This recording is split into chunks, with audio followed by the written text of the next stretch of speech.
I could do foreplay for the whole day. I could do a whole day of foreplay. Whole day. Dear Shandy. Welcome back to Dear Shandy, listeners. Hello, Andy. Hello. How are you today? I'm good, Princess Leia. Oh, I went for it today. You did. It's always a little harder than I remember. It looks good. You did it very symmetrically. Thank you. Well, that's the hard part. I'll get one. I'm like, oh, it's perfect. And then I do the other one. And I do the other one like 5 times before I'm happy with it. But thank you. So it's Q&A day. Do you feel ready to? I am always ready. To A some Qs. Any time of day, any time of night, rain or shine, I will A Qs. Great. All right. This first question is from B, spelled B-E-E. And she says, 29-year-old female.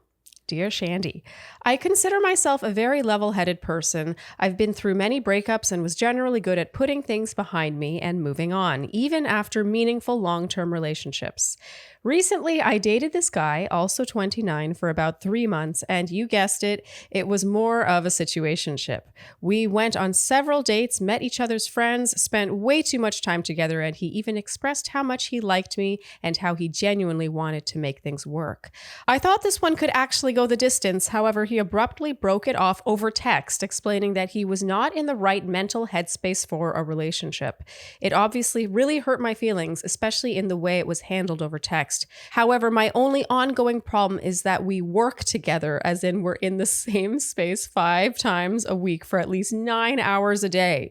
We do not directly work on the same projects, but I still have to see him every single day, and I've been finding it really hard to move on, given he's always just around.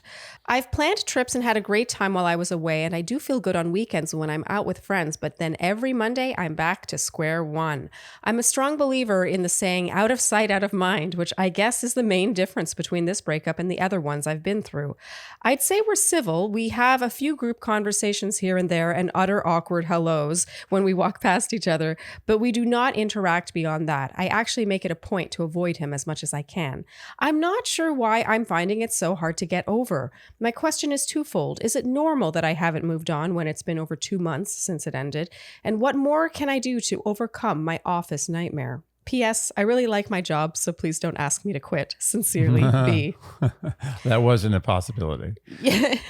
You know what I find funny is that it took halfway through the story for her to reveal that she worked with the guy. Yeah. Like, she's like, I met a guy. It was a situationship. It's like, it should have started off with my coworker. Yeah. But that's okay. We got to it. Yes. Okay. First of all, I would like to make a decree. I'm making a decree. Ready? Give me the fanfare. Dun, dun, dun, dun, dun, dun, dun, dun, dun. This is wait, well, I'll roll it up and give it to you to thank read. you. Thank you. That was the I hereby decree that texting a breakup is from now on illegal and punishable by 90 hours of community service. You know what I find kind of messed up is that he texted the breakup when he sees her every day for 9 hours a day. It is the most cowardly move. You know what? It's better to ghost. At least be a dick. No. At least embrace the dickishness and just ghost. Oh, you mean go full throttle? It's so insulting. It's so cowardly and insulting to text a breakup. I mean, I really unless you're in like very vastly different parts of the world and talking on the phone for some reason is difficult. I'm torn. I agree. It's always shitty. Like, I get it. But at the same time, they were dating for only, 3 months? And she even said it was a situationship. I think she thought it would go the distance. I'm not defending him at all. Trust me. No. I think it's bad. It's always bad. It's just, there are situations where I think sometimes the text is what it deserves. If there is if a breakup is a possibility, meaning if you've gone far enough to be able to have a breakup, because some relationships, it's like, there is no breakup. Yeah. It's like, why are you breaking up with me? We were never dating. Okay. But if they've gotten to the point where a breakup is a thing that can happen functionally, you must do it in person or at least on the phone. Yeah. Very bare minimum. I mean, especially when you see each other every day. Okay, so hand me back the scroll because I have a decree. Okay, I'm just tying the bow on it. Oh, it needs to be retied. I'll untie it. This is a full degree? Okay.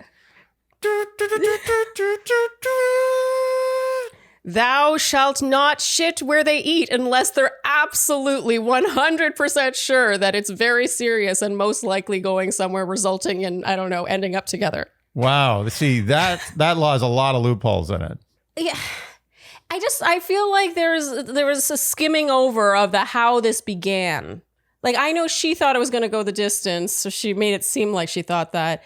But they worked together 9 hours a day. There's a reason when we answer these questions, we're like, don't shit where you eat. But they both shat where they ate. Yeah, well, I mean, shitting where you eat always involves 2 parties, right? And usually one person, I think, has less of an issue with when other people have written in about the same thing. Yeah. We have been like, be careful. Like, he might be coming onto you hard, but can you handle it if it doesn't go the way you expect it to or want it to? You're right. She shouldn't have shat where she ate. I mean, I'm only just holding her accountable because she's not able to rely on her fail-safe, out of sight, out of mind motto, which has worked for her so well in the past. She's kind of crying over spilt milk. Yes. And I don't mean to sound like we don't have sympathy, B, because that does suck. I think this sucks. It sucks. Yeah. And to answer her first question, I don't think it's crazy that it would be taking her 2 months plus to get over this, considering the everyday aspect. You know, she's cursed by that. Well, really. This is the exact thing you don't want to do when you break up with somebody. The thing you need to do is to get them out of sight and out of mind. Yeah. And they're in sight and in mind all the time. It's like an alcoholic who has to go work at a liquor store. Yeah. Like you just don't do that. Yeah. And for her second question, which was, how do I get over it? I don't know if you are going to be able to speed this up. Yeah. Time. More time than usual. And in the past, we've referenced the Sex and the City rule. We've referenced it. I'm taking credit now because I've heard it so many times. But half the length of the relationship is how long it takes to get over the breakup. And in this case, which is arbitrary, but on average about right. From my experience, at least. In this case, that math has been extended. Oh, yeah. She's now, I don't know how long it's going to take to get over someone who you see every 5 days a week. Mm-hmm. Yeah. And I get the impression that he probably pursued her. Like she said, that he sort of, he came on strong a little bit. And then he kind of pulled the rug out from under her. I often talk about feeling duped. And I think there's some of that there. So she's maybe harboring a little more just energy, like negative energy, bitter energy, any kind of energy towards him than she would if it were just like, oh yeah, we're not right for each other, we're going to part ways. But what I really want your takeaway to be from our answer is not even really our answer to her question. It's more so I'm really focused on the fact that she did not lead with the fact that this guy's a coworker. I don't feel like she fully thought through all the avenues, the directions this could go in. And I think that's reflected in the fact that it took halfway through the email for her to mention that they work together. Work setting romances can work sometimes. They can. They've worked. They've turned into marriages and families. A lot of people meet at work. But there's a reason why people usually don't engage. It's so obvious. It's like a workplace environment is like seeing a beautiful buffet. Yeah. But that buffet's been sitting there for like 3 days in the hot sun. You don't know. It looks good. Yeah. But you're risking a lot by eating that. Yeah. Might be delicious. You might get salmonella. One or the other. And that's why most people refrain from workplace romances, because they know that the risks are high. Mm-hmm. And if you engage in this behavior, I totally respect you for rolling the dice. Yeah. I think taking risks in life is a wonderful thing. Absolutely. But you must deal with the consequences. And the consequences are that you're going to have to deal with a longer recovery period. You have a wound that's being like, it's someone every day, someone's coming and just sticking their fingernail in it. Yeah. And their fingernail is not even clean. It's disgusting. Okay, I mean, I agree. We agree with each other on this one. Okay. Shame on you. And also, I applaud you. Yeah, and good luck, because I think you're going to need it. Yeah. This sucks. This is a crappy situation. It sucks. My advice, honestly, as a sub-advice, is to turn the other cheek, be nice to the guy, and just act like nothing ever happened. Yeah, for yourself and for him. I agree. I actually think the act of avoiding isn't necessary. Makes it worse. Yeah. Like when I talk about the energy, she's maintaining that, like that. And she's also acknowledging, she's making micro acknowledgments. That's a new word. You can use that. Go ahead, use it. Micro acknowledgements of the fact that there was a relationship and there was a breakup. Because if she just goes up, she's like, hey, good morning. Yes. No acknowledgement. Yes. Just another coworker she's having a nice engagement with. Totally. I really think this might be a fake it till you make it situation. Yes. Make it your reality that either you're totally over it or it never happened, one or the other, whichever one's easier to work with. And just be totally cordial with him. I don't think you need to actively avoid him. I don't think that's going to help you because you have to see him anyway. So whatever can diminish that charge, that energy, I keep talking about, the negative energy she feels towards him, whatever you can do to just make that go away as much as possible is going to help you. Yeah. Make believe you never dated. Act like he's a stranger that you met at work. Or it happened a million years ago. One or the other. Yeah. All right, B, good luck. All right, this next question is from S as in the letter. Dear Shandy, I hope you are both doing well. I wanted to start off by saying how much I love and trust your show and advice. How nice. Thank you, S. Trust. I think that might be the first time I've seen that. And I love that. Yes. I like that too. Wow. I refer to your podcast and advice within it to all of my friends whenever they have a relationship issue I can help them out with. Wow. All of the time. It leads to good discussions and insights about the ins and outs of relationships. Thank you, S. My goodness. Sorry. Oh. Couldn't resist. I'm writing in with a situation of my own. I, 30, have been seeing a guy, 31, for around 6 months now. We didn't start to have sex until about 3.5 months in. We were pretty physical before sex, but it took me a while to have sex since he was the first person I had sex with. I told him about it and he was super patient and supportive. I knew the first time wasn't going to be enjoyable, but I liked connecting with him on a deeper level. However, the sex hasn't gotten more comfortable or easy for me. My question is around if this is something he can help me with. The last time we had sex, I told him that I wanted to feel like an equal part in the actual act. It started to feel like I'm a vessel for him to get off. I told him that I wanted both of us to do the work while we're having sex instead of feeling like he's doing the work to get himself off. He responded by saying, okay, and asked if I had any strategies around how to do that. That's an interesting morning meeting. All right. Thanks for coming in so early. What's on the docket today? Okay. So strategies for how we're going to make this sex better. Anything? I didn't know what to say, so we dropped it. But looking back, I don't love that question. I think our reaction would suggest we don't like it either, S. He still checks in during sex to ask how I'm doing and if we can do anything to make it comfortable. I feel safe enough to tell him if I'm hurting or uncomfortable, but I don't want to stop because I think it'll eventually get better.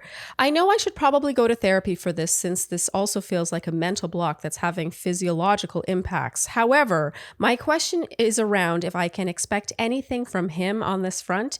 Is making sex more comfortable / enjoyable also his responsibility if we're having sex together? How do I say this to him? What are some things I can suggest we do together? I didn't love what he said this last time, and I feel a little alone in navigating this. I appreciate any insights you have. Thank you for taking the time to read this and for the time and consideration you put into your answers. I always look forward to the podcast weekly and bi-weekly if there are recap episodes. What a true Shandy. Aww. Thank you, S. Okay. So first, before we, I think, delve into the relationship aspect of this, I want to link out our episode with Dr. Uchenna Osai. Nice call. Pelvic floor physical therapist. I mean, that's massive. That could be the solution to a lot of your problems if you were to seek out a pelvic floor PT. Oh yeah, and honestly, pain is the thing. Honestly, one of my favorite episodes we've ever had, and almost nobody watched it. Right? Yeah. It drove me crazy that episode came and went. I was like, you guys are missing out. It's not. There's no way to advertise it proproperly. Like it says pelvic health. Like people are like, I don't know, pelvis. Yeah. Like I want to watch a podcast about the pelvis. Yeah. I don't give a shit. But it's super educational and very funny. It was amazing. And she gives great tips on orgasming. Fantastic. Actually. I learned more in that episode than almost any episode we've ever done. Yeah. So linking it here, just in case your situation is, as you wondered, like maybe physiological, like it's not just, oh, I'm not wet enough, or he's not turning me on, or he's not doing blah, blah, blah.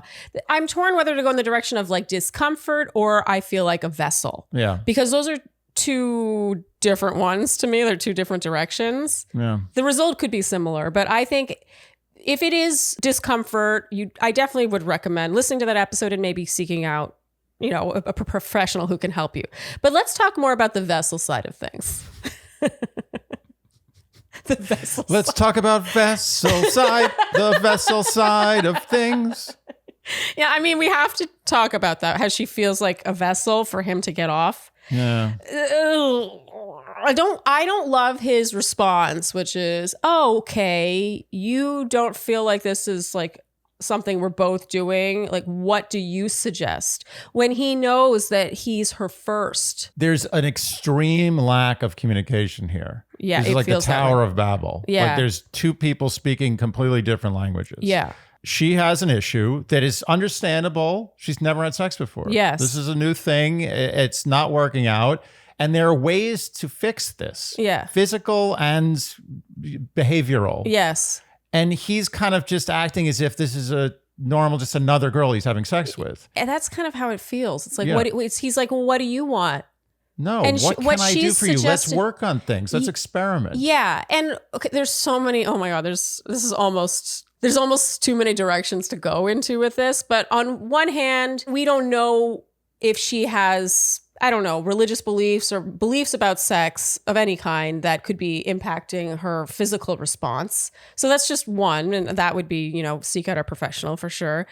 And from there, I want to know, which is missing from this email, how much she has explored herself, like what turns her on and how she's able to orgasm, whatever.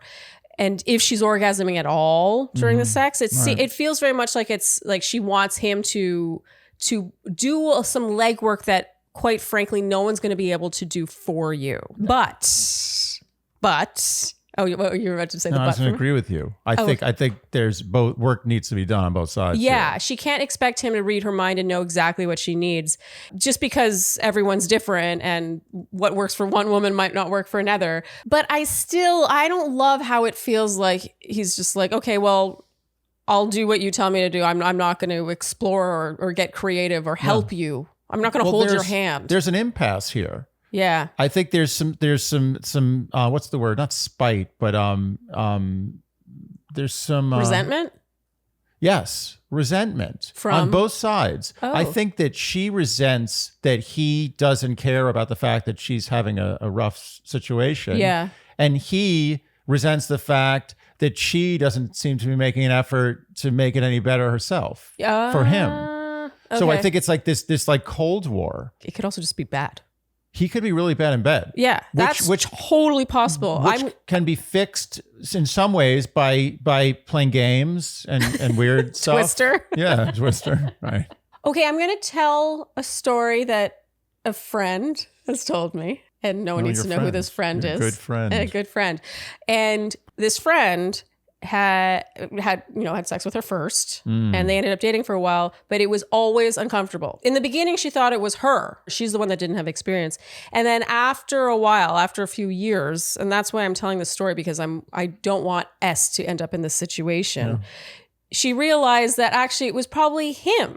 She was starting to come to terms with what turned her on, and that he was instead not showing a lot of effort, curiosity, creativity, all sorts of things that could make sex more enjoyable for her. It was just like, oh, it's time for sex. And as the years wore on, what really bothered her the most was how okay with that discomfort on her end he was. Yeah. I'm telling this story because it could be him. He just, he could be just not that good at sex, not that curious, not that sensual, not that intuitive. It's a selfish thing in the end. It's also like a lazy thing. Yeah. It's a combination of selfishness and laziness where you're basically like, this is a little bit better than jerking off, so I'm going to do this instead.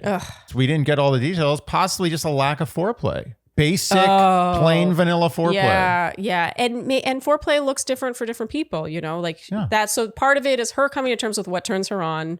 And, yes. And that really gets me. When guys are just like, okay, it's time. Yeah. Like I'm putting it in. Right, what else am I supposed to do? Come on, vessel, come over here. I'm putting it in. I'm pulling it out. I put it back in, out, in a few more times. And what else you want from me? Yeah. I suspect it's a bit of all of the above here. If we're in the strategy meeting, the morning meeting, I'm going to say that my strategy, extend foreplay by 100%. So if you're doing 5 minutes of foreplay, do 10 minutes of foreplay. Yeah. And explore that. What's going on in that foreplay? Yeah. Are you doing the same thing over and over again? Are you doing different things, which is the better thing to say? Unless the same thing is extremely high level skill. I'm getting the feeling there's almost no foreplay happening here. That's my And thought. let me tell you, anyone can tell you that if you're not fully turned on, then that shit is uncomfortable. She needs to do her own exploration. Yes. I'm not taking this all off your shoulders. No. But she needs a heavy foreplay. Yeah. Heavy. Maybe so heavy that he doesn't even know what to do anymore. He's just like fiddling around. He's lost. Yeah. And then you'll discover if maybe he lacks the skills. Yes. Because I could do, okay, I don't want to toot my own horn. This is tooting. It's not that tooting. No. I think every man should be, I could do foreplay for the whole day. I could do a whole day of foreplay. Whole day. If you can toot your own horn, I think that it can't be so destination focused. Yes. It feels like he's just in it to get to the end, to get to that destination. And if she happens to enjoy it along the way, great. That is a problem. Oh, yeah. You know, I actually, during sex, I get sad when it's coming to an end. Because I'm not looking for it. I'm like, oh yeah, I'm about to get my rocks off. I get almost depressed. I'm like, it's almost over. You go into like a deep depression. Yeah, I don't care what's like 3 seconds. It's going to feel really good. I'm not in it for that. It's over. As a matter of fact, in the middle, I'm such a dark person. It's terrible. I really need to work on this. Oh my goodness. But in the middle of orgasm, I'm already depressed. I'm learning so many things in this conversation. It's very sad. But the reason is that may be a little too much, not normal behavior. But the reason is because all the good stuff happens before that. Yeah. And not even necessarily during the actual in and out operation. It's even before that. That's the really good stuff. It's the anticipation. The anticipation of anything is always the best part of life. The journey. Savor it. Yes. And I Take don't think he every is. drop. I'm not taking responsibility off her, but I don't think he is. No, he's not. I guarantee you he's not. Yeah. Could you imagine if she was getting like a full hour of sensuous foreplay? I don't even need to know. You don't need to know. Do we need to know? This guy's not doing foreplay. I'm putting my money on that. Huh. We could be wrong. You know what this was? This was a good strategy meeting. And don't assume just because he has more experience sexually than you, she didn't say that she was his first, so I assume he's had sex, that he is therefore good at it. Oh, yeah. Especially with men. Especially. Yeah. I'm gonna malign my own sex here. Okay. But a man could tell me he's had sex with 500 women. Yeah. I don't necessarily think he's good in bed. No. Now, if a woman told me she had sex with 500 men, I would assume there's something good there. But You'd that's be just like, me. really? I'm very curious. Yeah, I'm intrigued. I'd like to subscribe to your newsletter. Okay, as hopefully this helps. Obviously, we can't give her like a black and white answer based on this amount of information, but hopefully there's stuff to marinate with. Good luck. So, Andy, is there anything more heart-dropping, you know what I mean, that feeling when you're like, ugh, than opening the fridge and you're hungry and you don't really want to cook? You don't want to have to assemble things. You don't want to think about it. You just want to heat it up and put it in your mouth. And there's nothing there. Yeah, it's those times when you go to the refrigerator and you kind of know there's nothing in there. Yeah, but you still check as if like something's going to grow. Yeah. Yeah. It's wishful thinking. Factor is the thing in my wishful thinking. Yes. That I was hoping would be in the refrigerator. Yes, because Factor delivers healthy, delicious, well-proportioned and well-balanced meals, I have to add. And it's delivered to your door, never frozen. So this is fresh food and it's ready to go when you need it. And it has the restaurant taste. And when Factor first came across our desk, the first thing I thought was like Factor and food. That word doesn't make me think of food. Yeah. Now, every time I hear the word Factor, the first thing I think about is delicious food. Yeah, that's a good product right there, right? Yeah. Also, it's taken off. It has blown up since we first started advertising. I don't feel like we're original anymore. No, I know. Yeah. I see it all the time. It's now basic, but we see boxes in our foyer of our building all the time for Factor. And I mean, obviously, some of them are coming to us, but a lot of them aren't. And we've said this before, but it really is true. It's the closest thing I think you can have to having like a personal chef in your house or based on your diet without paying that kind of money, which is obviously astronomical. But things like you can get protein plus meals if that's what you're focused on. You want to get as much protein as possible. Let's say you are keto or let's say you are vegan. They really have meals for all these different diets, which let's be honest, can be really a pain to try to cook on your own or find. And I always think to myself, if I had all the money in the world, all of it, everybody's money, everyone else is broke. 2 things I would do: first class air travel and a personal chef. Yes.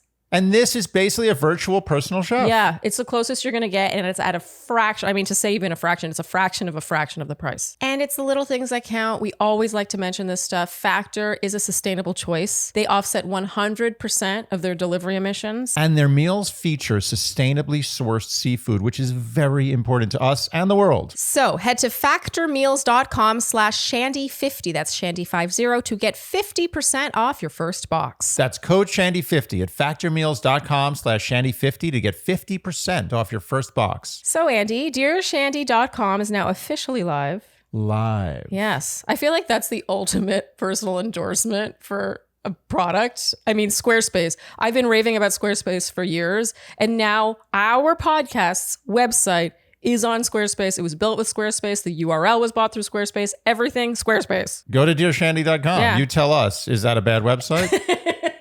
Yeah, Squarespace is the ultimate destination for making a gorgeous website with little to no design experience.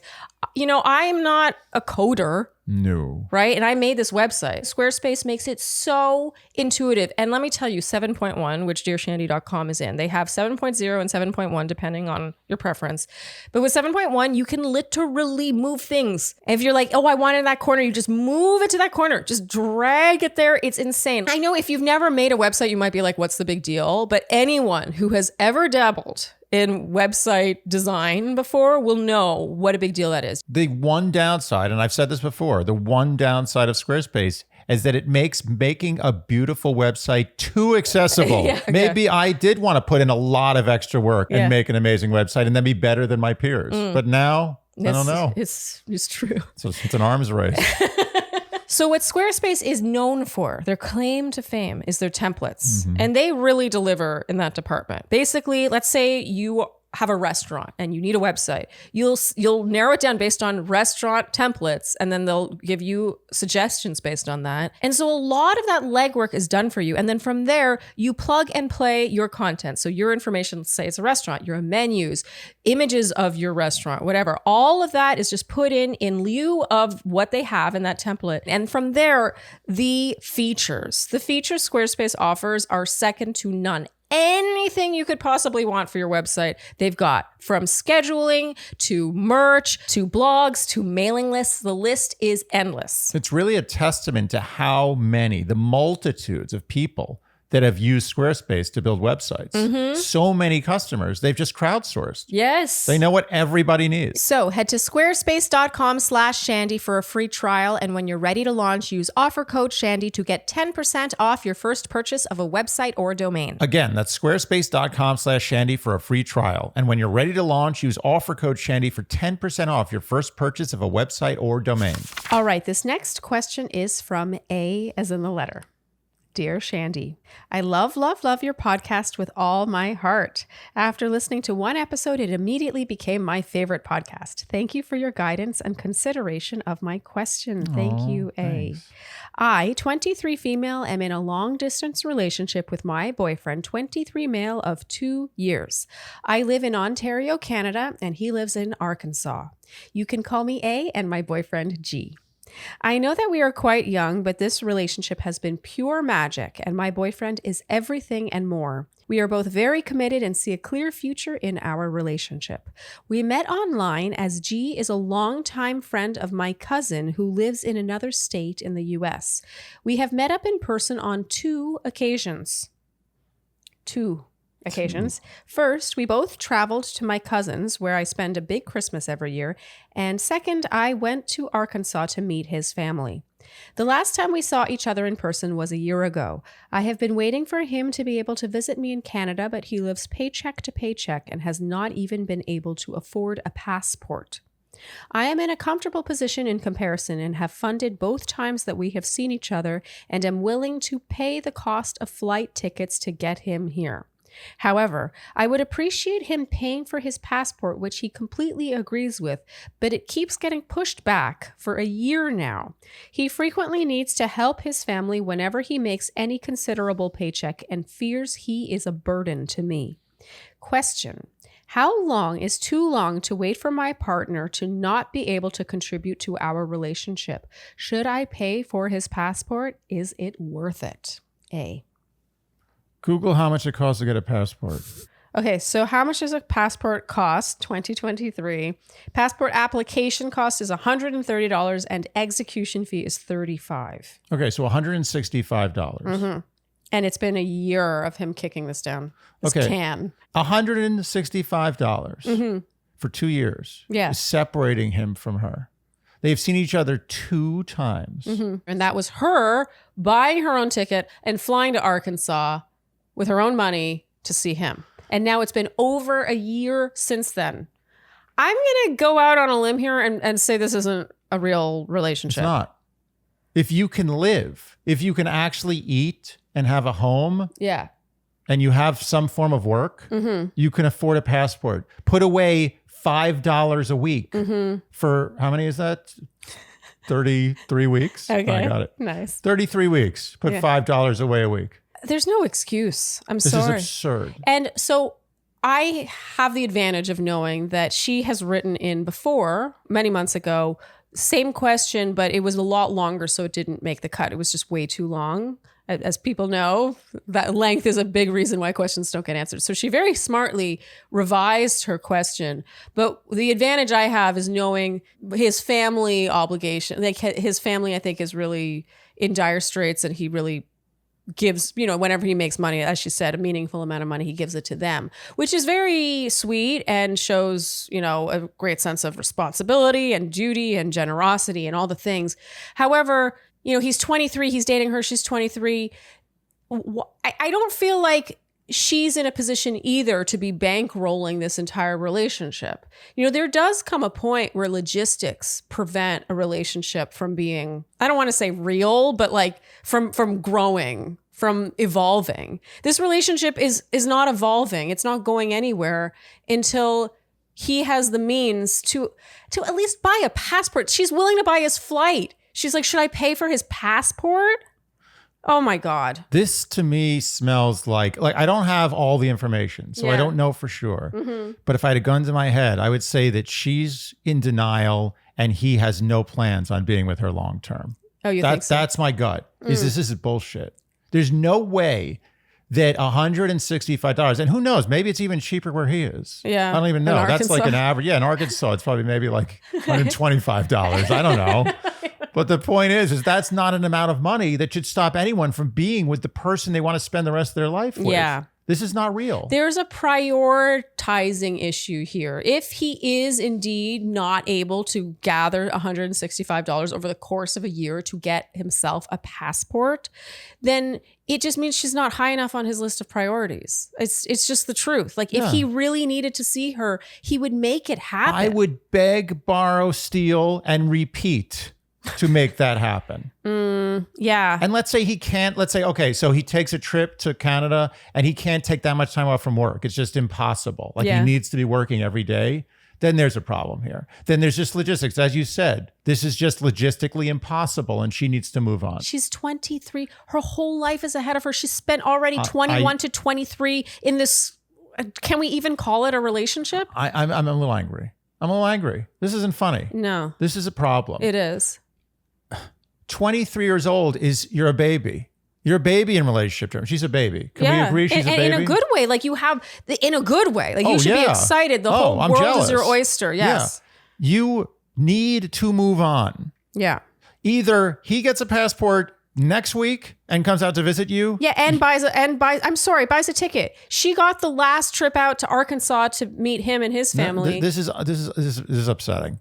You have to put your foot down and say, get a passport, get on a plane, come out to see me, or a month from today, I'm dating other guys. Period.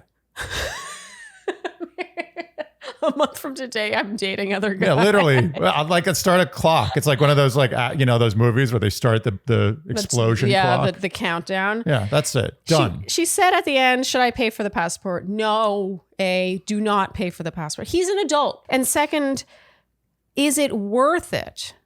I've made my decision. Yeah. I am not in the position. My heart is not with this guy. So No. It's easy for me to say this, but from a third party, from an outside perspective, this to me seems like something you do not want to start your life with. She's not being prioritized. It's obvious. He's not moving mountains. No. He's not even moving molehills. He's not moving pebbles. Pebbles.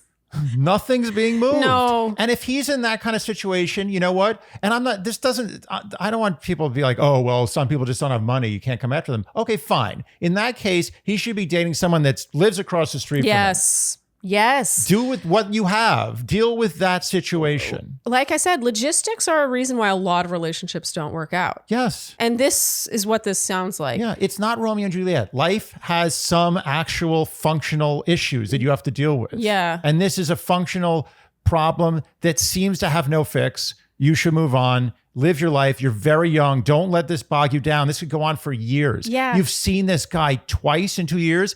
I hate to break it to you. That's not a relationship. No, you might, if you were together, let's say like you moved in together, you might learn that actually that he's not at all what you thought. You hate each other. Yeah. As a matter of fact, not only is seeing each other twice in 2 years not a relationship, it's not even close to a long distance relationship. No. It's no form of relationship. No. It's you have a pen pal. A pen pal. Who can't afford a passport for you. Yeah. It's not even about affording a passport, but some people, maybe they can't afford a passport. Yeah. But if it's for you, he can make it happen. If he cares Beg, enough. borrow, steal. Beg, borrow, steal. This is a classic case of see what happens if you walk away. Yeah. It's a classic case. You don't have to tell him it's over. And you just have to say it's going to be over if you don't get over here. But you shouldn't have to do that. I know. I almost don't want her to do the ultimatum-y thing. I almost want her to be like, oh, actually, I'm going to start dating other people. Oh. That's what you should be doing. Oh my God. Date other people. I said that. Yeah. I just said there should be the countdown clock. Okay. All right, A, I'm sorry. I know this is not what you wanted to hear, but this is a kick in the ass question. This is a Shandy kick in the ass. Yes. And someone has to do this. You run into other podcasts and be like, oh my God, love is so amazing. You make it happen. Sometimes there's struggles. Bullshit. Get the hell out of this relationship. 30 days max. Yeah, okay. All right, A, good luck. I think you're going to need it. It sounds like she doesn't have a ton of relationship experience. If she thinks that's what stands out to me. Yeah. She doesn't have a comparison. If she was 35, I would say, something else may be going on here. I have to think about this a little harder. You're 23. Your 35-year-old self is going to thank you so much for moving on from this. Think about her. Yeah. She is so nervous right now. She's sitting there in the future, like shaking, thinking about, oh my God, is she not going to get out of this? Yeah. Do it for her. Yeah. Okay. Good luck. All right. This next question is from K as in the letter. I will always think of every kiss begins with K. Mm-hmm. Dear Shandy, I'm a big fan of the podcast and love hearing your different perspectives on relationships and friendships. Today, I'm writing you regarding a friendship dilemma of my own.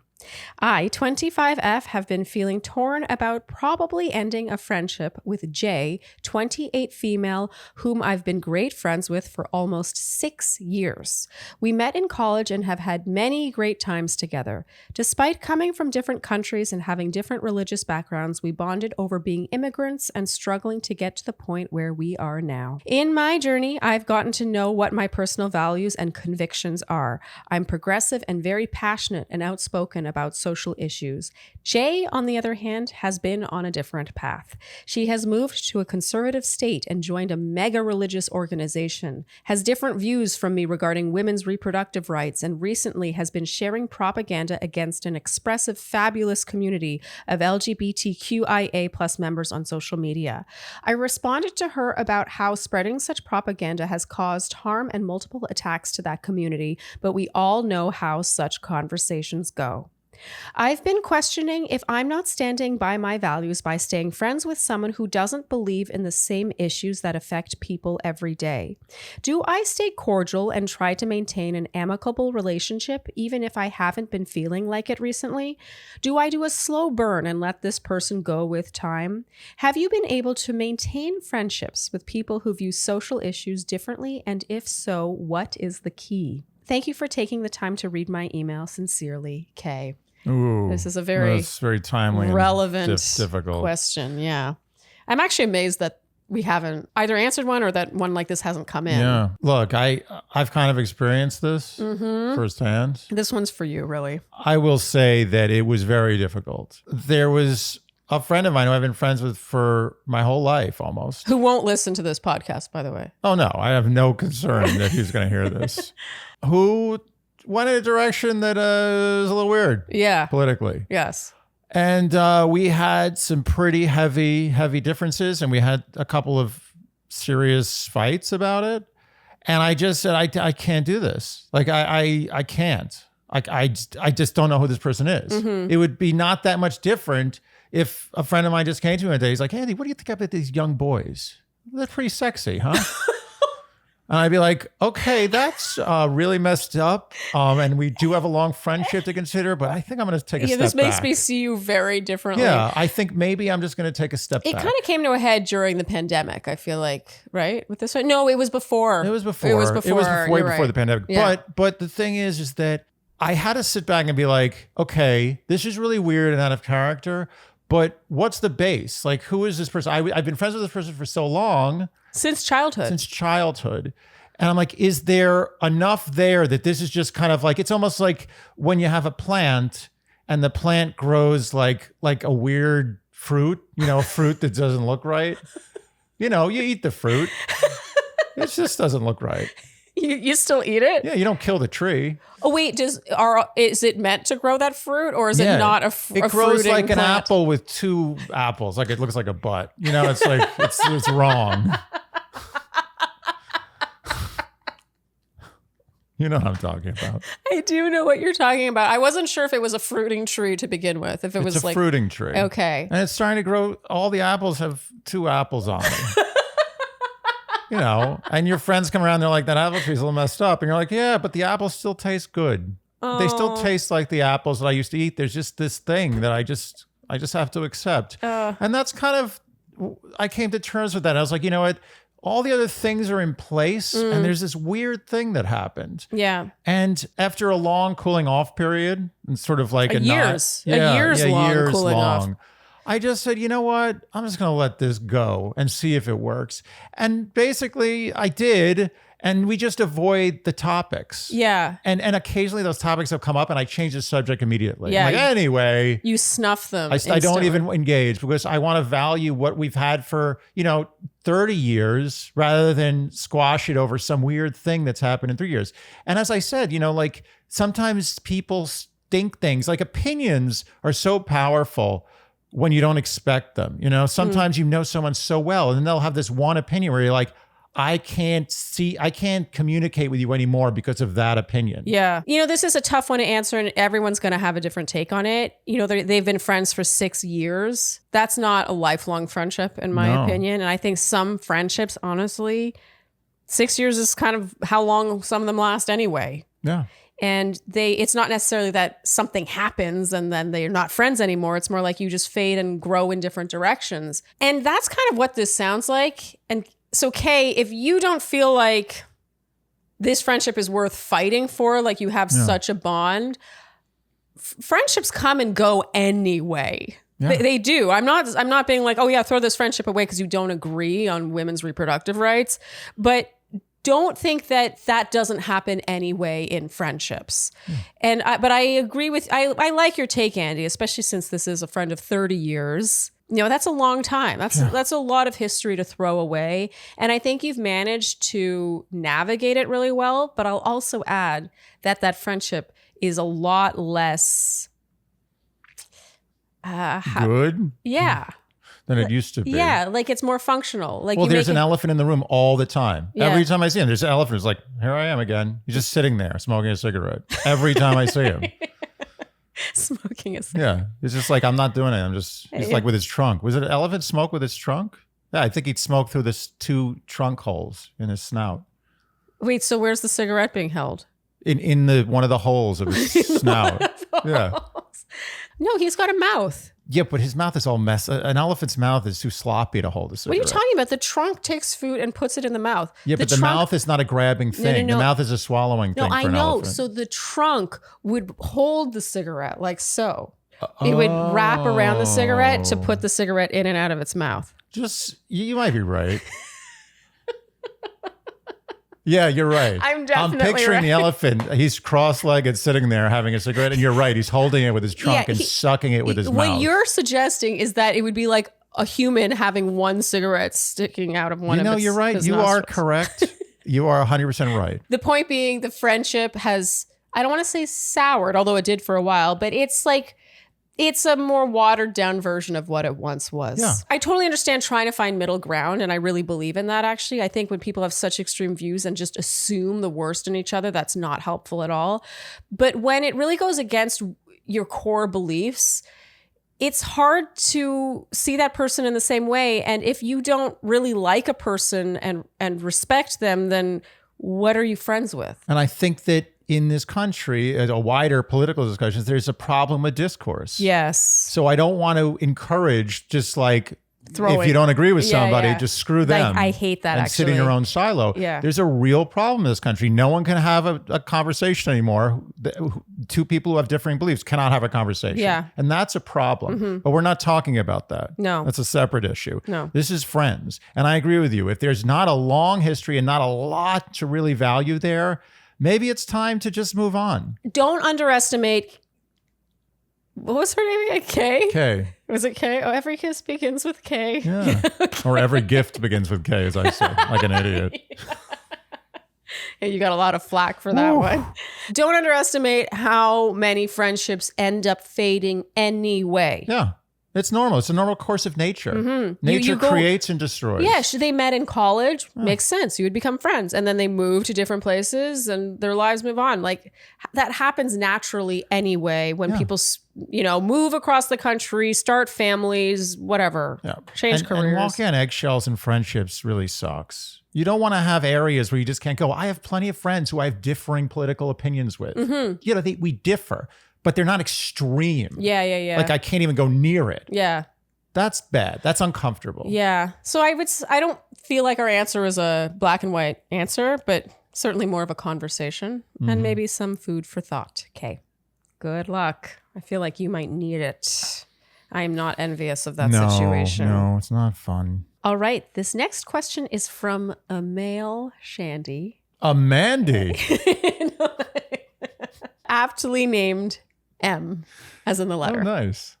Dear Shandy, my wife, 30F. My wife? Sorry, couldn't resist.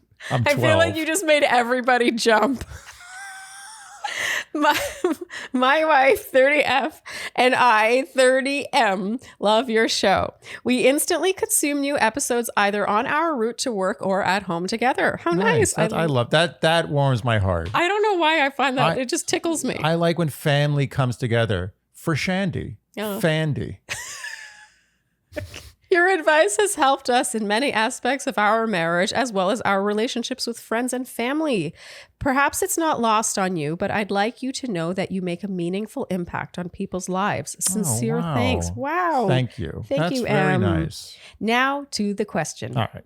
I have a close friend, 40M, who we can call Jay.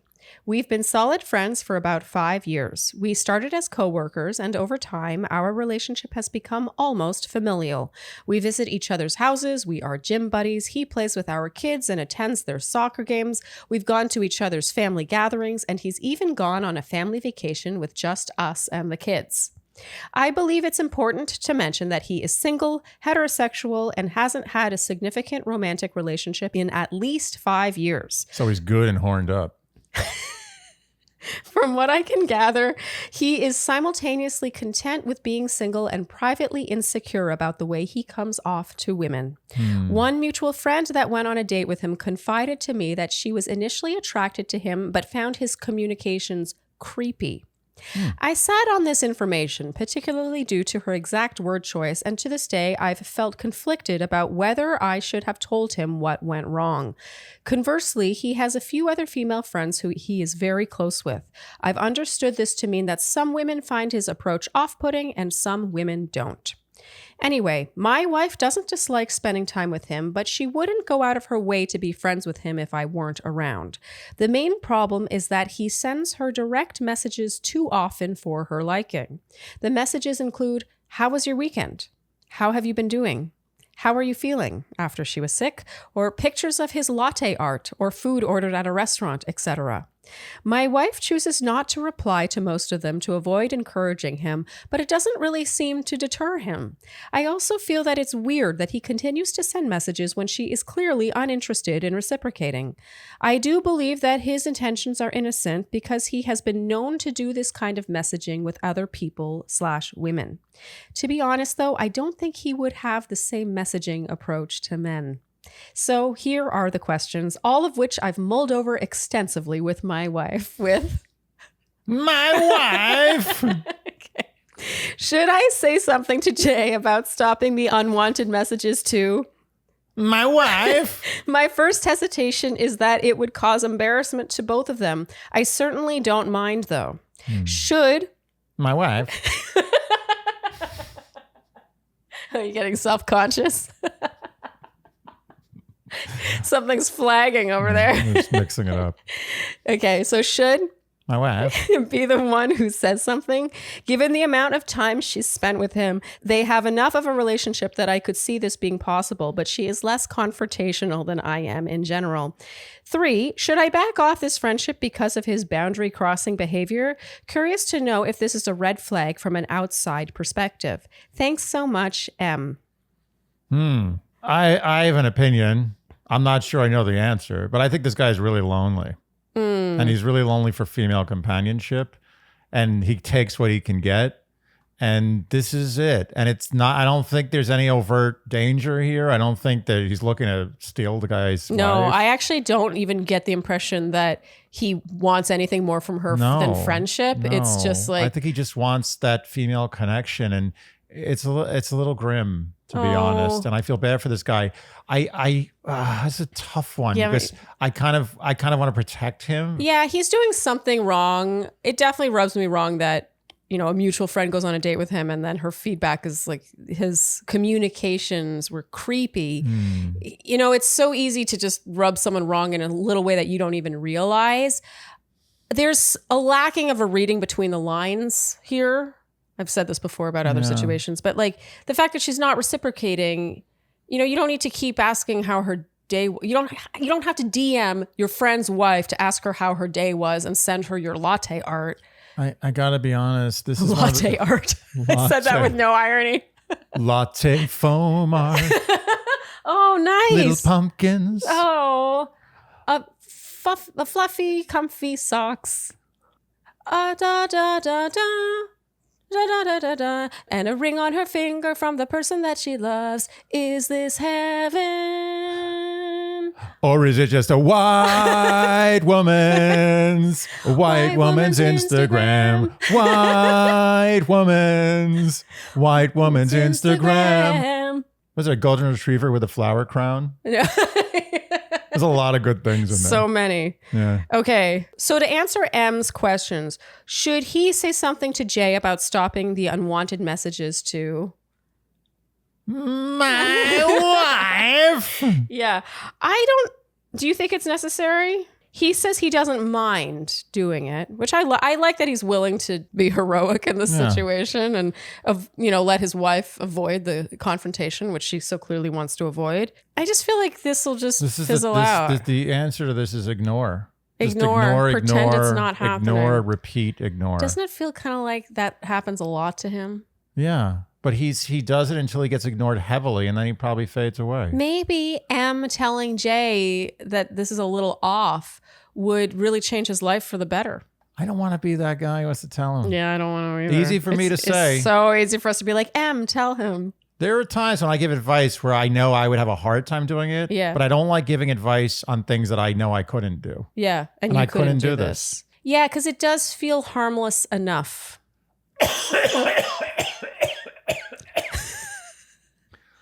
Oof, all the my wives. I was just about to say all those my wives.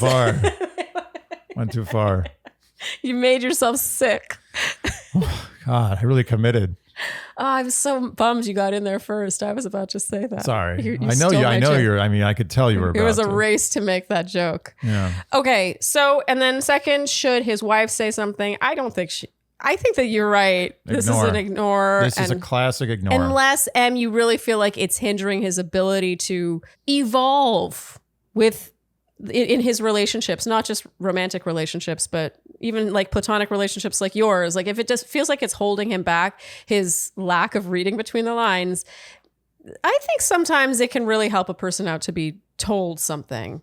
But I got to agree with you. I wouldn't want to be the one doing it. You know what tells someone the most is actions. Words don't work as well as actions. And the action is absolute silence. No response.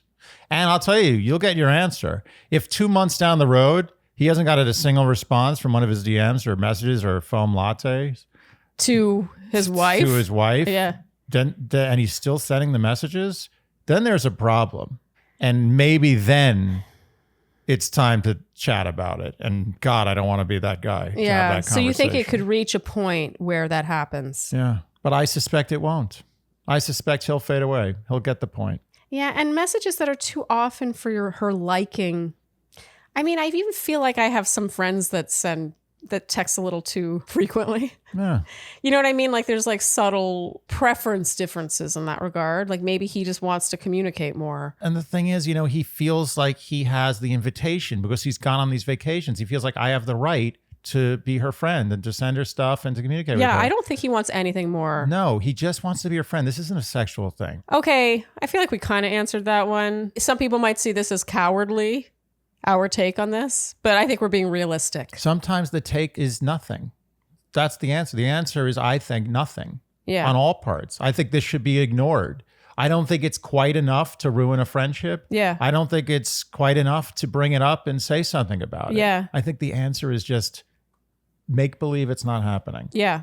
Sometimes in life you have to do that. And I also think Jay would change a lot if and when he meets someone. Yeah. He is less lonely. Those messages will stop. As soon as he meets someone, those messages are going to stop. Yeah. Less time to send latte foam art. Little pumpkins. All right, M. Good luck. ZOC. DOC is the place you want to be. I liked that one. Who isn't using ZocDoc by now? If I met someone who was like, I don't know what ZocDoc is, I think I would judge them a little bit. Yeah, it would show me that they don't respect their own health enough. Yes, because ZocDoc is the ultimate hub for your health. It connects you with doctors in your area. They have the dashboard where it'll even say you're overdue for your physical. It's been this many years since your last eye exam. Maybe you should do something about that. It really holds your hand. With very unfun things, if I'm honest. The most unfun things. Yes. Because we live in a country, unfortunately, they're just like, yeah, your health, yeah, you figure that out. Yes. So in addition to just being that guidebook that you need, it really is a search engine. Let's say you need something specific. You need to see a specialist. Or let's say you need an annual physical. You can search based on type of doctor, the location of the doctor, and then you can even filter by whether or not they take your insurance, which is massive because in the old days you would have to call. Yeah, and you check their ratings. First thing I check. No, it's so true. I just put in my zip code. I get a whole boatload of doctors, and then I'm like, okay, let's find the ones really close to me. Yeah. And then, okay, let's find the ones that have really high ratings. Yes. And okay, then let's find the ones that take my insurance. There's my doctor. It's so true. You know, people won't go to a restaurant that doesn't have a certain number of stars from crowdsourced reviews. But you would not feel that way about going to a doctor? Yeah. My hamburger's got to be high quality, but my liver... Yeah. And then on top of all that, within the app, you do not need to call the office. You can book the appointment right there. I mean, they're really going after me with that one. You do not like a phone call. I just, I should not have to pick up the phone to make a simple appointment. Yeah, like when someone calls me and it's not something that needs to be discussed over the phone. Yes. I'm just like, why are you hurting my life? Agreed. So ZocDoc is the only free app that lets you find and book doctors who are patient reviewed, take your insurance, are available when you need them, and treat almost every condition under the sun. Go to ZocDoc.com/Shandy and download the ZocDoc app for free. Then find and book a top-rated doctor today. Many are available within 24 hours. That's ZocDoc.com/Shandy. ZocDoc.com/Shandy. ZocDoc.com/Shandy. Andy, your skin is looking very even these days. Oh, I thank you. Yes, less ruddy than it's been known to be in the past. I have often fantasized about a day when I would have even skin. Mm-hmm. And Apostrophe helped you cross that finish line because Apostrophe is an amazing service that connects you with board-certified dermatologists. I mean, that's really a 2023 thing right there. I love it. You love it, and everybody loves it. I mean, no one I thought wants... I was unique. No. You are, but not necessarily in this way. But no one wants to go to the doctor, pay for in-person doctor prices, and then go to the pharmacy. Totally. And get it. There's a lot of legwork involved in this stuff, and it's not necessary. Whoever thought of Apostrophe was like, how can we streamline this? And how is this going to appeal to everyone? And they nailed it. Yeah, there's no question the person who thought of Apostrophe was in the middle of being annoyed by the process. Totally. They're like, I have it. So Apostrophe, you take their online consultation where you take selfies of your skin. You type what your skincare concerns are. And that could be acne, fine lines, and wrinkles. You submit all this, and then a real board certified dermatologist reviews all that information and will prescribe you medication if they feel you need it. And that is both topical and oral. You know, I've often wondered why it's called Apostrophe. And I think that it may be because instead of having a full stop in your life, it's just a slight pause. Oh, I like that. When we did our own consultations, we did it from the comfort of our sofa. Then that prescription, which by the way, in previous years, before Apostrophe came along, when I used to actually go to the dermatologist or my doctor to get my prescription tretinoin, now that just gets delivered to my door. Yeah. I would like prescriptions for my face. Pause. Here they are. Apostrophe. So we have a very special deal for our audience, the Shandies. Right now, you can get your first visit with an Apostrophe provider for a mere $5 when you go to apostrophe.com/Shandy and enter promo code Shandy at checkout. That is a savings of $15, and this offer is only available to our listeners. To get started, just go to apostrophe.com/Shandy and click Get Started. And then use our code Shandy at sign up, and you'll get that first visit for only $5. And we thank Apostrophe for sponsoring this episode. All right, this next question is from Singing Shandy. Dear Shandy, love this podcast and hoping to get some insight on a dilemma I have with some of my friends. Also hoping that Charlene can add some insights from her own experience. I am 28 and I sing opera on the side, full-time job and grad student as well. Though not nearly as professional as Charlene, I am part of a company in Philadelphia. I certainly don't expect people to see all my shows as I am in the chorus, but I usually do get a good crowd of family and friends who I really appreciate coming out to support. The day before one of my shows, a friend, Sarah, texted in the group chat asking what everyone was doing the next day.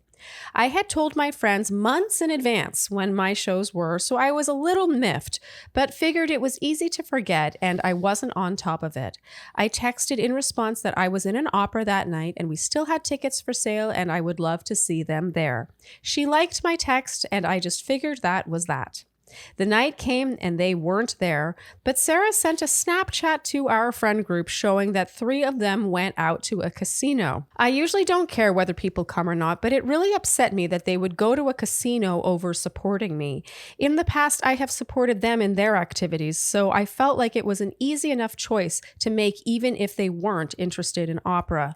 I didn't say anything, and I'm now a week removed from the situation, but I'm still feeling upset. I'm not sure if I'm being too sensitive here or if it's even worth bringing up. I also feel like in dreading over this, I'm not valuing the friends that do come. I would love some insight. Thanks, Singing Shandy. That's sad. Yeah, it is sad. It's sad because you don't want to be like, why aren't you supporting me and coming to my show? You can't do that. The problem is the arts. As a life committed to the arts must be a life that loves the arts. You must enjoy every minute of that because it is unforgiving. A lot of rejection, a lot of disappointment, not a lot of financial success. Yeah. And one of those things is going to be that sometimes your friends aren't supporting you. Yeah. And honestly, like I've had situations where a friend in the past has been like, oh, I'm on this, off.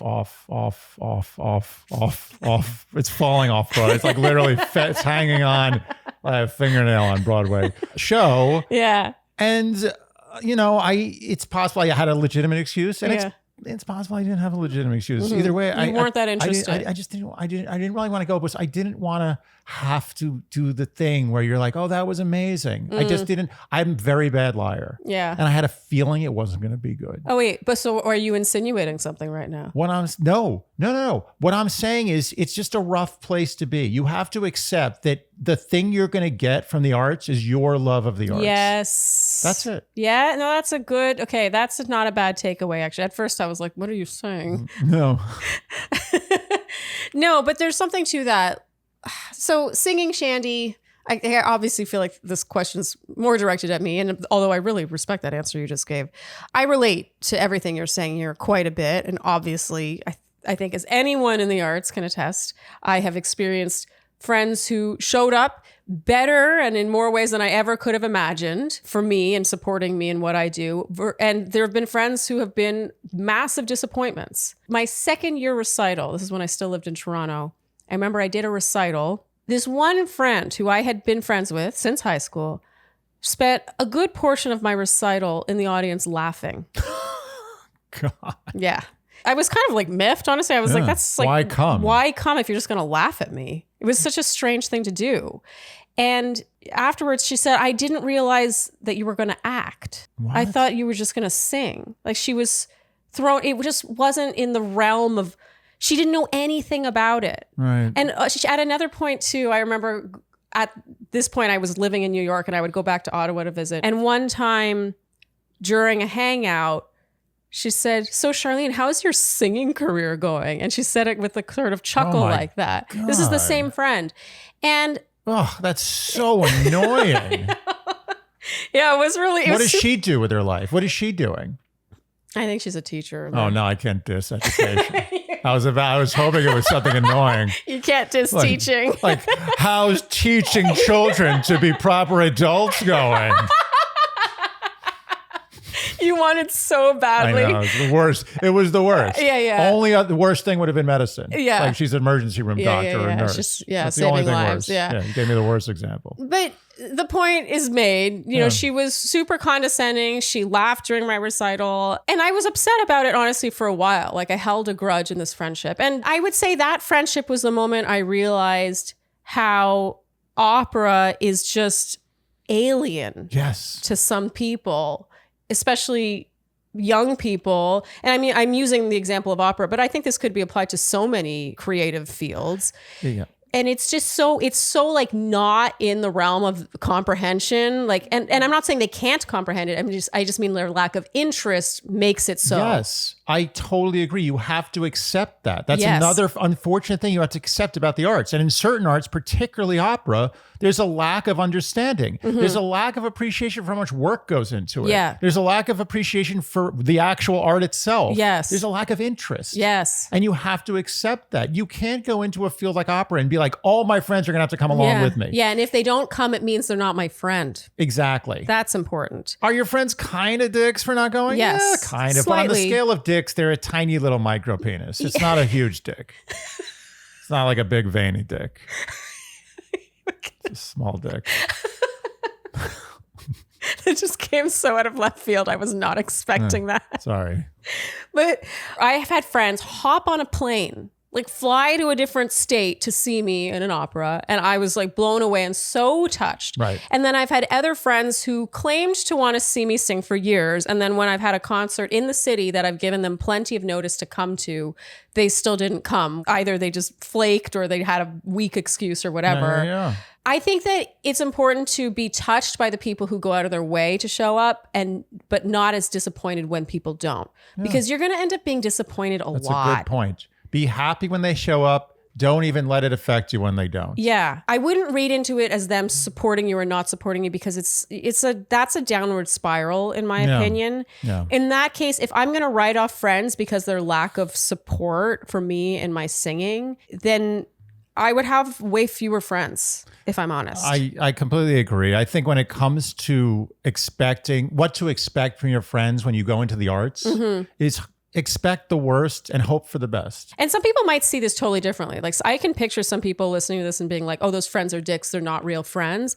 But people show their love for their friends in different ways, honestly. So I wouldn't chalk up too much of what their friendship is based on that. And I'm going to say something. Maybe this is not what singer Shandy or Shandy singing Shandy. Singing Shandy. Sorry. I thought I was the only singing Shandy. But well, you actually are a professional singing Shandy, but not in relation to Shandy. You were so the much. only singing Shandy. We can't be Shandy. We're part of Shandy. We as a are Shandy said to you recently. Oh, that's right. You have to tell that story. I will. Now. Yeah. Oh, now. Oh, yeah. I was on the subway and a Shandy came up to me and said, "Are you part of Shandy?" I was like, Yes, I am. I loved that.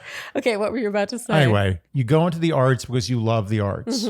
Not for fame, not for money, not for your friends being super supportive. Unfortunately, the arts is a cruel mistress. It is. You must love it intensely. Yeah, and you can't expect other people to love it the way you do or to love being in the audience the way you do. Some people don't enjoy this stuff. Yeah. Like they feel it's work. It's like it's not fun. Yeah. And you have to kind of respect that. A lot of people, they go out of obligation. Do you want a friend going out of obligation, be like, I have to do this, but she's my friend and I have to seem supportive? Or do you want someone going, it's like, I love music and I love the opera and I want to see my friend singing it? I'm just saying, that's a way to make yourself feel better. And that's true. Okay, singing Shandy. Hope this helped. I swear letting that go is going to make it better for you. I promise. And keep on singing. Yes, keep on singing. Even if no one's listening. Just kidding. Sorry. Sing like nobody's listening. All right. This next question is from Mortified Anonymous. Oh, wow. It's even more. That's like the dark web. It's like below Anonymous. Dear Shandy, help.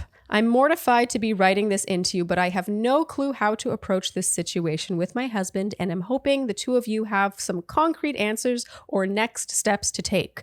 I love your podcast, relationship, and the candid advice you give your listeners. Thank you, Mortified Anonymous. I, 33, have been married to my loving husband, 36, for 3 years, and we have 2 beautiful, healthy kids. Our life is incredibly happy and fulfilling, and we are very much still in love. Our sex life has slowed down since having kids, but I feel this is normal, and the intimacy and sex have never been an issue in our relationship. He is truly my best friend, and I'm still head over heels and starry-eyed over this man after almost 8 years of being together. Our life together is a dream. Is this a humble brag question? I'm writing in with such an odd sexual kink my husband has developed that has been putting a wedge between us. My husband really wants me to fart for him and tells me how turned on it would make him for me to do this. Okay, this is amazing. You can see why I didn't want to tell you ahead of time what was going on with this. Thank you. I did ask. Yeah. She said, do you want to have a serious question or a funny one? I was like, I'll take a funny one. What is it? I refused to tell him. I wanted you to get that reaction. Wow. I do not fart in front of him, nor have I in front of him or any former partners, as it flat out makes me uncomfortable and quite frankly mortified. See, the question I have, sorry to interrupt, is does he want to hear the sound or does he want to smell it? Or is it both? Like, what kind of fart is he looking for? You know? What's if it's a loud fart? Yeah. I respect it more than if it's a smelly fart. What's if it's just a silent, gross fart? This man has a problem. I find myself turned off when he farts frequently and feel like keeping that spark and magic alive involves not letting completely loose with your partner and leaving a bit to the imagination. That being said, I think the fact that I don't fart in front of him has created a monster, and now he is obsessed. Wow. I've expressed that it's something I'm not comfortable with, and he agrees to try to let it go. But this kink keeps coming back, and he has gotten upset and frustrated with me because I can't seem to give him this one thing when he does so much for me and our family. More beans, like beans all day. Beans for breakfast, beans for lunch. I don't think she means she can't physically. Oh, I misunderstood. I thought she's trying to muster it, but it's not there. Beans, the magical fruit. Good. Wait, that's not... The more you eat, the more you toot. Oh, mine is beans. They go to your heart. The more you eat, the more you fart. Oh, really? More beans. They're good for your heart. The more you eat, the more you fart. I don't remember. It's been a long time since I heard that one. So she can't seem to give him this one thing when he does so much for me and my family. It's true, he does so much. He never asks for anything, but this makes me so uncomfortable and makes me feel the opposite of sexy. There isn't a world where I can imagine farting, all caps, leading to sex. I know this is a me issue and likely stems from my own insecurities and complex, but I truly cannot get on board with this, as simple and small as it sounds. I do many other things for him sexually, and our sex is far from vanilla, but I'm so not into this and know that I never will be, not even for the love of my life. How do I tell him that he is never going to get this from me?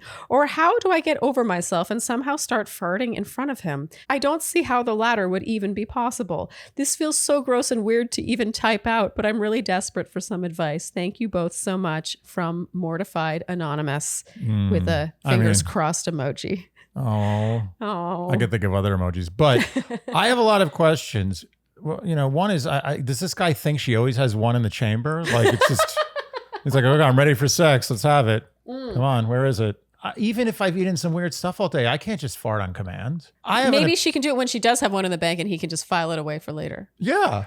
Yeah, like wank bank. I have so many thoughts. One is, I think that when she really, and I know some women are like, oh, I never do that. Yeah, believe me, I know. They do. Actually, I read that women naturally have more gas than men. Yeah, isn't that unfair? It's a fact. It's actually a significant amount more. It's just, that's not fair. Every time, I always think, I feel so bad. It's like every time I see a woman, I think she's just holding it in all day.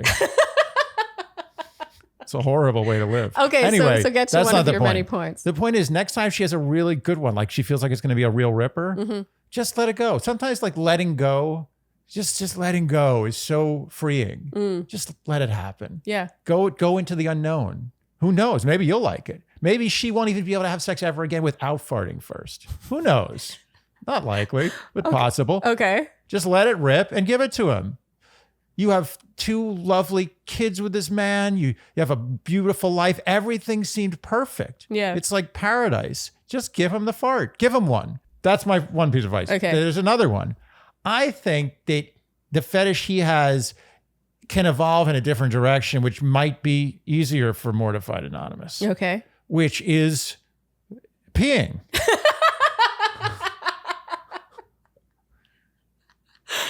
I thought you were going to go there. I thought you were going to say shitting. I was like, I don't think that's going to be easier. Advanced. That's advanced. I don't know if he even wants that. But peeing is a little easier. It's a little less gross. So you think what he's into is the loss of control, which a lot of peeing fetish is, actually, from what we understand. I know where this guy's coming from. He wants to see her like an animal, like a lost control, like she can't stop herself. It's just she's a monster. Just farting and pissing and shitting herself. That's what he wants. But this can be accomplished. I'm telling you, both parties, a compromise. There have been many big compromises in history. There's a Missouri Compromise. The Treaty of Versailles was a compromise. Very, very good treaty. And this is going to be pee. This is going to be the urine compromise because urine is right between what she wants and what he wants. Perfect Why do you compromise. think that she wants to pee? She doesn't want to pee, but she wants to fart less. I see. To me, when I hear this so-called compromise, I think that just farting for him when she's got one in the bank is less effort and work than peeing. Peeing is messier. Yeah, but it makes her more uncomfortable. I have a feeling. Why are you assuming a lot? You're assuming she's less uncomfortable peeing for him. I've done just sort of anecdotal research. I feel that a woman is more comfortable peeing in front of a man than farting in front of a man. Okay. All right. I mean, I can't say you're wrong about that. If I said to you right now, I'd gun to your head. I said, you got to pee or fart. Which one are you going to do in front of me? Well, I have to pee right now, and I could leave the door let's open. Say it. If you had a choice. Okay. I would do the pee. Thank you. I mean, I understand it makes her uncomfortable, but so it's so easy for me to be like, oh yeah, just do it. What's the big deal? But I have to admit, if the relationship's so great, otherwise they have all these adventures, they have non-vanilla sex, and there's no way she never has to fart. I don't see how Maybe that's the problem, is that I don't really see the big deal. And look, we don't do that. Like, we're pretty careful about it. Remember the farting episode, which I'll link here. We've made it very clear how we feel about farting in relationships. And some people agreed. It's got to be funny. Yeah. If it's not funny, I don't want it. Yeah. So I don't want to make it sound like I think you should all just be farting in front of each other willy-nilly. Yeah. But I still think that she could just, like, only when she's got one. It would bring him so much joy, it sounds like, for so little effort on her part. That was my first piece of advice. I agree with you. Yeah. I was just giving a backup. I was saying, if you can't fart, if it's so repulsive to you and so abhorrent, she should pee right on him. When they do serial killer investigations, they put themselves in the mind of the killer. Okay. And I've put myself in the mind of this man. And I'm telling you, this guy would take a pee over a fart. He doesn't even know it. If he wants a fart, he wants a pee. I'm profiling him. He's a guy who likes bodily functions being done by the woman in or near him. Okay, so her questions were, how do I tell him this is never going to happen? Or how do I get over myself and somehow start farting in front of him? Either let her rip, just pull the cord and let it happen, and just say, like, this man has given me a wonderful life. I love him. We have a great relationship. Everything's perfect. I'm just going to give him what he wants, like a birthday present. It's like a present. Oh, yeah. It should be a special occasion. That way he's not expecting it all the time. Oh my God, this is the best birthday present of all time. First of all, it's free. Yes. She doesn't have to pay a dime. She doesn't have to prepare anything. Well, she does have to eat probably a lot of, like, the beans. Very sulfuric foods. You know, I actually, even though that sounds ridiculous, I think it's not a bad idea because it doesn't make it too commonplace.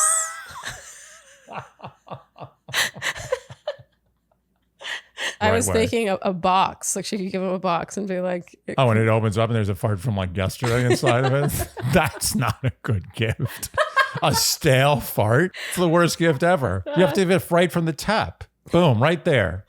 You give him the cake, you give him a fart, and you have sex. There are going to be people who think that we're disregarding her discomfort. And I gave her a plan B. The peeing? Yeah. Okay.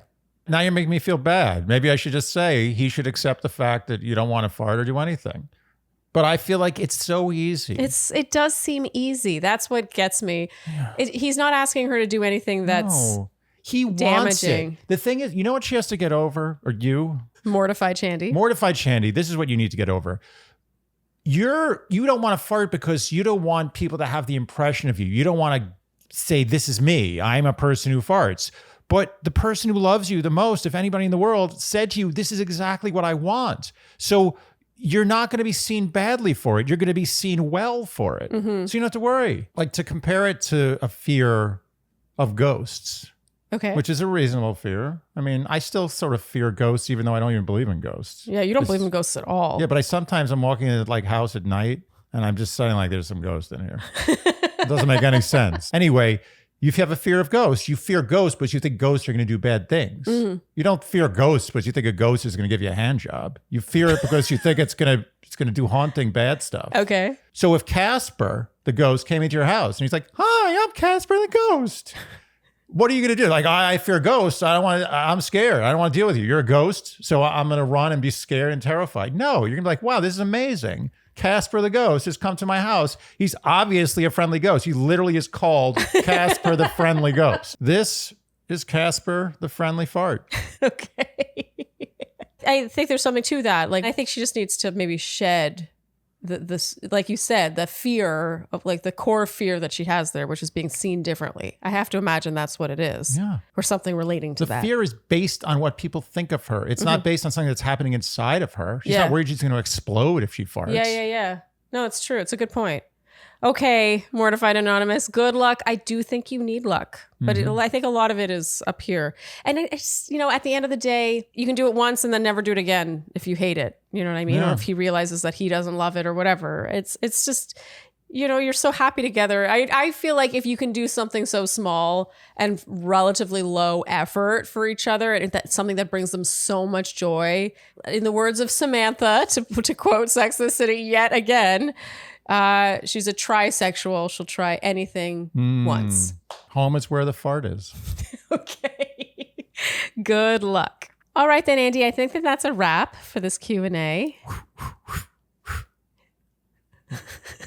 I'm not a good rapper. Wait, what is this? I'm trying to wrap like a box. Oh. I always wrap boxes very poorly. Rapping's not your strong suit, but honestly, it's super cute. Whenever you wrap something for me, I'm like, oh, wow, this is an interesting choice that was made It's like a 5-year-old giving their mother a gift. Yeah.